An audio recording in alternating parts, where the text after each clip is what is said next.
Bonjour et bienvenue sur cette vidéo de présentation où je vais vous présenter Joplin. Alors qu'est-ce que Joplin?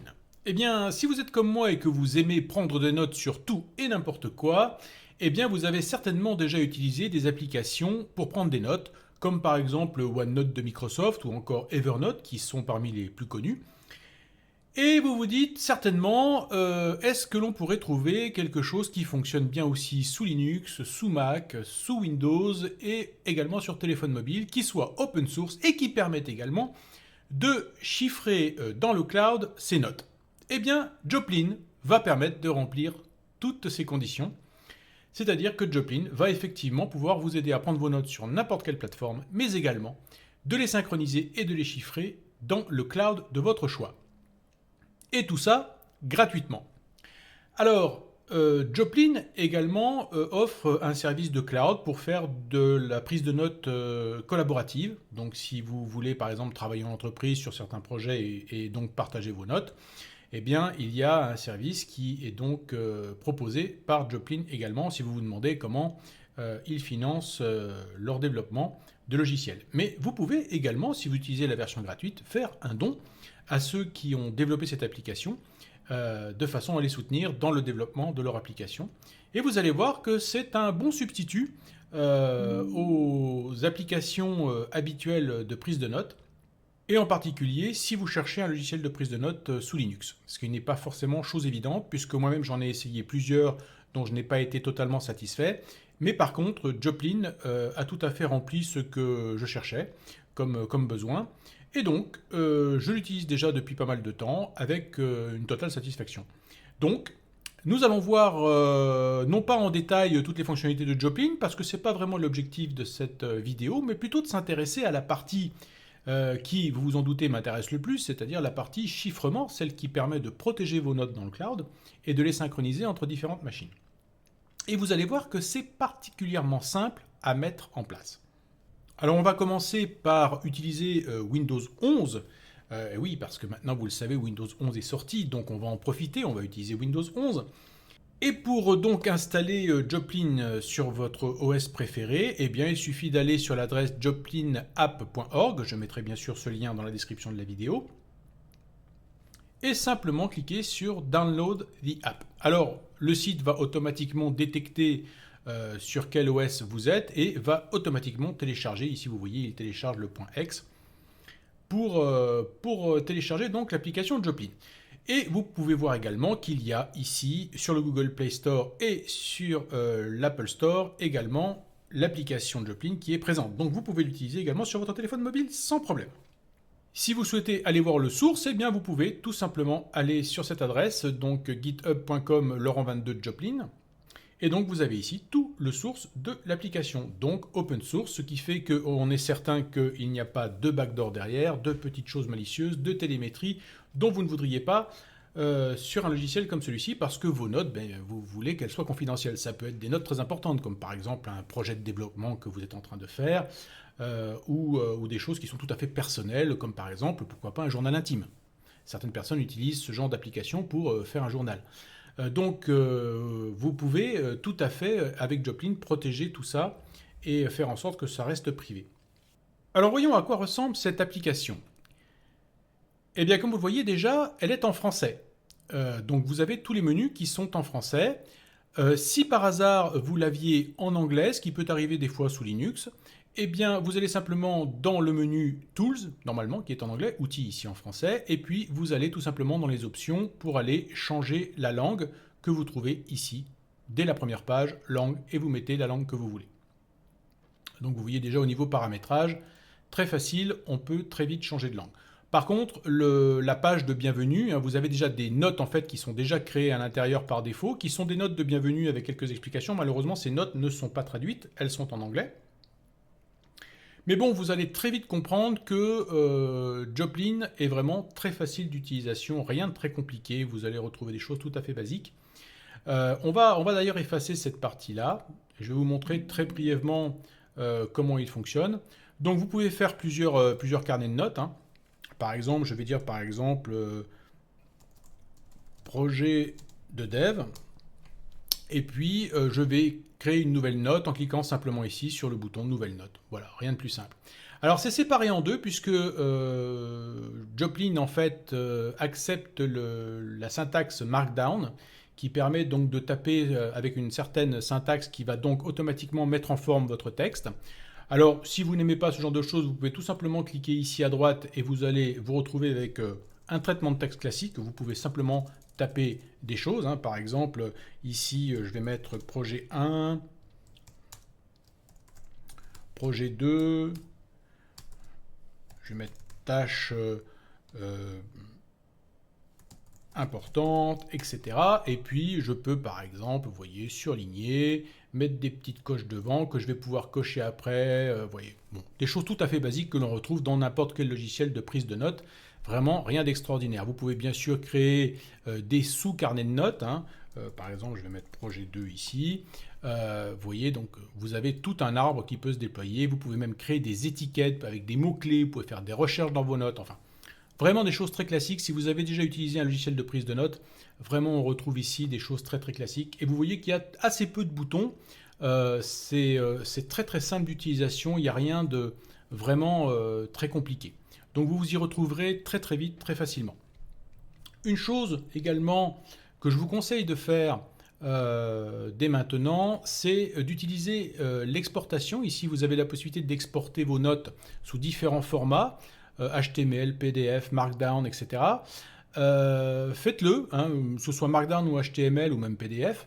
Faites-le pour sauvegarder vos notes sous un autre format parce que vous ne savez pas, peut-être qu'un jour Joplin ne sera plus développé et donc il ne faudrait pas que vos notes soient particulièrement liées, fortement liées à un logiciel en particulier. Que vous puissiez toujours garder quelque part une copie dans un format classique, un format universel, je dirais, comme HTML ou Markdown, qui vous permettra ensuite de mettre vos notes peut-être dans un autre logiciel. Et puis peut-être qu'un jour vous trouverez peut-être un logiciel de prise de notes qui vous plaira mieux que Joplin et vous aurez envie de transférer vos notes sur une autre application. Donc faites toujours en sorte de temps en temps de sauvegarder vos notes avec l'exportation, c'est toujours une bonne chose à faire. Mais maintenant, nous allons nous intéresser à la partie la plus intéressante qui est la synchronisation et le chiffrement de vos notes dans un cloud personnel. Alors pour ça, nous allons aller dans Outils et dans Options. Et vous voyez que dans les options, nous avons justement ici un menu qui s'appelle Chiffrement. Donc ici, on va imaginer que je suis sur ma première machine. C'est la première machine sur laquelle j'ai installé Joplin et sur laquelle j'ai commencé à créer mes premières notes. Donc là, je vais activer le chiffrement. Logiquement, donc, il me demande un mot de passe. Donc bien sûr, n'oubliez pas de mettre un mot de passe fort, des chiffres, des lettres, majuscules, minuscules, et également des caractères spéciaux, et au moins 12 caractères, comme d'habitude, voire même 15 maintenant. Donc mettez un mot de passe fort, surtout si vous comptez donc synchroniser vos notes avec un cloud. Donc ici, je vais mettre quelque chose de simple pour les besoins de la vidéo. Et vous voyez que maintenant, eh bien, il a créé une clé maître. Donc c'est la clé de chiffrement et de déchiffrement qui va être stockée sur votre machine. Vous voyez, l'activation du chiffrement est vraiment très simple. Un bouton à cliquer, un mot de passe à taper, et voilà, c'est fait. Maintenant, nous allons nous intéresser à la partie synchronisation. Alors, pour synchroniser, eh bien, il suffit de cliquer sur le menu Synchronisation. Et ensuite, je vais choisir ma cible. Alors, vous voyez qu'on a plein de cibles différentes. OneDrive, Nextcloud, qui est vraiment une excellente idée, puisque imaginez, vous pouvez très bien avoir un Nextcloud hébergé chez vous. Si vous ne savez pas ce que c'est Nextcloud, j'ai fait des vidéos sur ce sujet.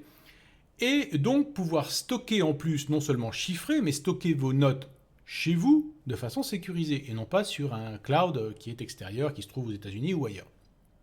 Donc particulièrement intéressant.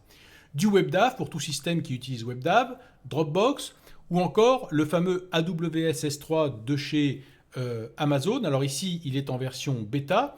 Je peux vous dire que ça fait déjà plusieurs mois que j'utilise le AWS S3 bêta et que je n'ai absolument aucun problème, donc c'est plutôt une bonne bêta.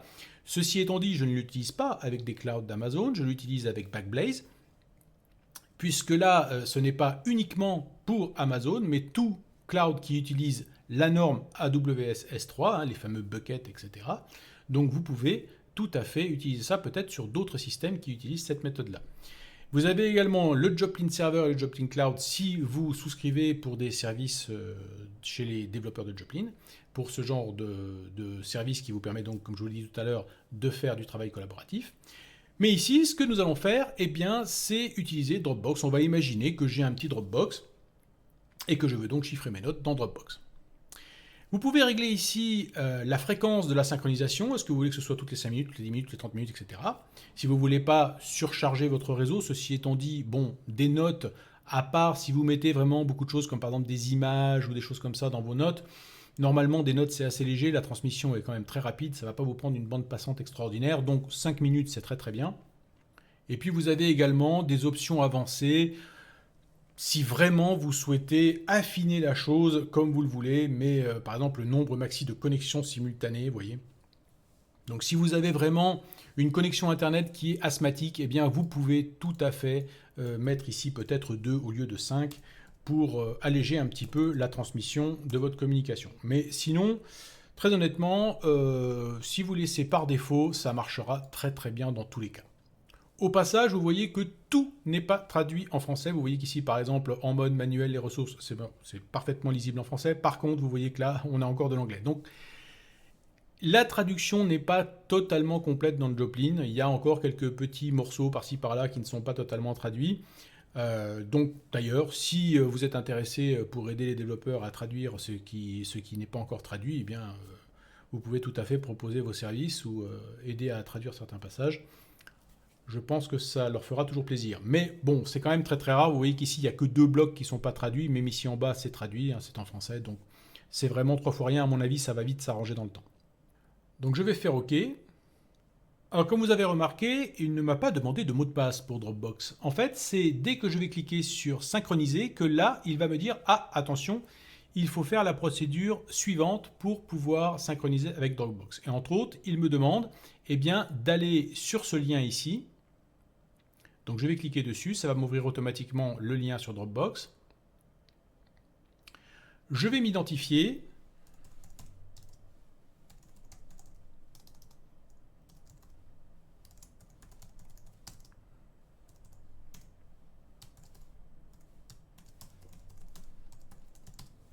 Et vous voyez qu'il me dit « Joplin souhaite accéder à son propre dossier, application Joplin dans votre Dropbox ». Et donc, vous avez juste à cliquer sur « Autoriser ». Il vous donne un code, vous copiez ce code, et ensuite, eh bien, il suffit de coller ce code ici, et de cliquer sur « Envoyer ». Donc ça, c'est la procédure pour Dropbox, mais ce n'est pas nécessairement la procédure pour tous les systèmes de cloud. Hein. Par exemple, pour le fameux AWS S3 d'Amazon, ça sera une procédure différente, mais vous serez à chaque fois accompagné par le logiciel pour vous indiquer quelles sont les informations nécessaires à saisir pour que ça fonctionne. Je vais donc cliquer sur OK. Et maintenant, je vais cliquer sur synchroniser. Et vous voyez qu'il me fait un petit rapport en me disant qu'il y a eu donc 12 objets qui ont été créés, des objets distants qui ont été supprimés, il a téléchargé 18 objets, et il a donc terminé sa synchronisation aujourd'hui à 14h38 et même 69 secondes. Donc avec précision, il vous dit quand il a synchronisé pour la dernière fois, ce qui peut être important lorsque vous travaillez sur plusieurs machines en même temps pour savoir si tout est correctement synchronisé. Voilà, donc vous voyez, super simple. On verra tout à l'heure d'ailleurs sur Dropbox qu'est-ce qu'il y a exactement de stocké. On va aller voir un petit peu les fichiers, comment ils sont. Mais pour le moment, ce que je vous propose de faire, eh bien, c'est d'aller sur une autre machine, et cette fois-ci une machine sous Linux, pour voir comment on peut récupérer nos notes. C'est parti. Donc nous voici maintenant sur Linux Kubuntu, donc avec le fameux bureau KDE Plasma. Et vous voyez que j'ai également installé Joplin, qui ressemble comme 2 gouttes d'eau à celui qu'on a sous Windows. Cependant, petite remarque, en fonction des distributions de Linux que vous allez utiliser, vous allez la plupart du temps retrouver dans les boutiques d'applications, dans les bibliothèques d'applications Joplin assez facilement, mais parfois ça sera une version dite Electron, c'est-à-dire que ce sera une version un peu comme un site internet si vous voulez, qui est enveloppé dans un espèce de navigateur appelé Electron. Donc c'est moins bien parce que vous n'avez pas les menus comme vous les avez ici. Mais dans la majorité, je dirais, des main distributions de Linux, des principales distributions de Linux, vous allez retrouver la version parfaite et complète de Joplin comme ici celle-ci. Je peux vous dire par exemple que sur Fedora, elle est parfaitement bien, et également donc sur toutes les versions basées sur Ubuntu. Donc maintenant, nous allons voir comment bien récupérer nos notes qui sont dans le Dropbox. Alors je vais déjà supprimer ce carnet ici de démonstration, et puis je vais donc aller ici dans les options. Et là, chose très importante, vous ne devez pas cliquer sur chiffrement pour activer le chiffrement. Vous n'avez pas besoin de le faire parce que vous l'avez déjà fait sur votre machine principale. Et donc la clé maître a déjà été créée, vous n'avez pas besoin de recréer une autre clé maître. Donc ça, c'est très important à se rappeler. On ne le fait qu'une fois sur une des machines. Cependant, Joplin est tout à fait capable de gérer plusieurs clés maîtres. Mais ici, vous n'en avez absolument pas besoin. Tout ce que vous avez besoin de faire sur vos autres machines, c'est aller dans synchronisation et indiquer la cible de votre synchronisation. Donc ici, j'avais dit Dropbox, donc je reviens sur Dropbox, je fais OK, et ici, je clique sur synchroniser. Et ici, on retrouve exactement la même procédure, donc je vais recliquer sur le petit lien, je vais à nouveau m'identifier,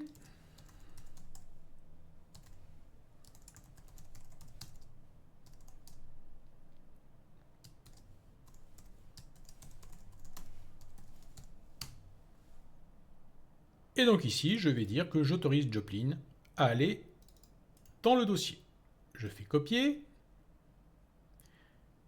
et je vais maintenant coller pour l'autoriser. Et je clique envoyer. Je suis autorisé, et je vais maintenant cliquer sur synchroniser. Et vous voyez que soudainement, j'ai un message. L'une des clés maîtres requiert un mot de passe. Donc vous voyez qu'il a détecté qu'il y avait une clé maître, et que donc j'ai besoin de taper ce mot de passe pour pouvoir récupérer les notes. Donc je vais cliquer sur le lien définir le mot de passe, et je vais taper le mot de passe que j'ai tapé sur l'autre machine tout à l'heure lorsque j'ai créé la clé maître. Et je clique sur enregistrer. Vous voyez qu'il a récupéré la clé maître. Je vais donc revenir ici, je vais cliquer sur synchroniser à nouveau. Et vous voyez que, comme pour tout à l'heure, il nous fait un petit rapport pour nous dire ce qu'il a fait, à quelle heure, quelle date il l'a fait. Et vous voyez que je viens de récupérer mes notes. On retrouve les notes que j'avais créées donc sur le Windows, exactement les mêmes. Et donc si ici je crée une nouvelle note, eh bien elle va bien sûr se créer également sous Windows dès que j'allumerai Joplin sous Windows. La synchronisation va se faire automatiquement. Donc maintenant que j'ai tout configuré, je n'ai plus besoin de taper de mot de passe, je n'ai plus besoin de faire quoi que ce soit. Automatiquement, Joplin, au fur et à mesure que je vais créer des notes, va se mettre à synchroniser les notes de lui-même, tout seul. Et donc, je vais retrouver toutes mes notes sur toutes mes machines et également sur mon téléphone mobile, si j'ai mis Joplin sur mon téléphone mobile. Donc c'est particulièrement intéressant pour la prise de notes. Et bien maintenant, ce que je vous propose, c'est d'aller faire un petit tour sur Dropbox pour aller voir qu'est-ce qu'il a exactement stocké sur mon Dropbox. Donc nous sommes dans mon Dropbox, ici dans mon navigateur, et vous voyez que dans mon Dropbox, il a créé un dossier application. Dans ce dossier application, il y a un dossier Joplin. Et dans ce dossier Joplin, eh bien, nous avons plein de fichiers, mais comme vous pouvez le voir, ces fichiers sont totalement chiffrés. Je vais cliquer sur l'un d'eux. Et vous voyez que ce qu'il y a dedans est absolument incompréhensible. Donc on ne peut pas voir les notes qui ont été prises. Vous voyez qu'il y a plein de choses. Il y a un dossier log, il y a pas mal de choses donc, qui permettent à Joplin de gérer la synchronisation. Donc surtout, ne touchez à aucun de ces fichiers dans votre Dropbox. Il faut laisser Joplin gérer tout ça lui-même. N'allez surtout pas modifier des fichiers directement là-dedans, en effacer ou en modifier ou en rajouter.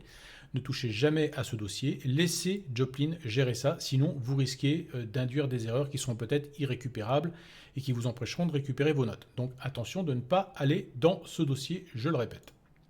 Alors concernant le chiffrement, eh bien c'est du bon vieux AES 256, comme d'habitude, et donc bien sûr des clés paires avec des clés qui vont permettre donc de sécuriser entre autres votre mot de passe.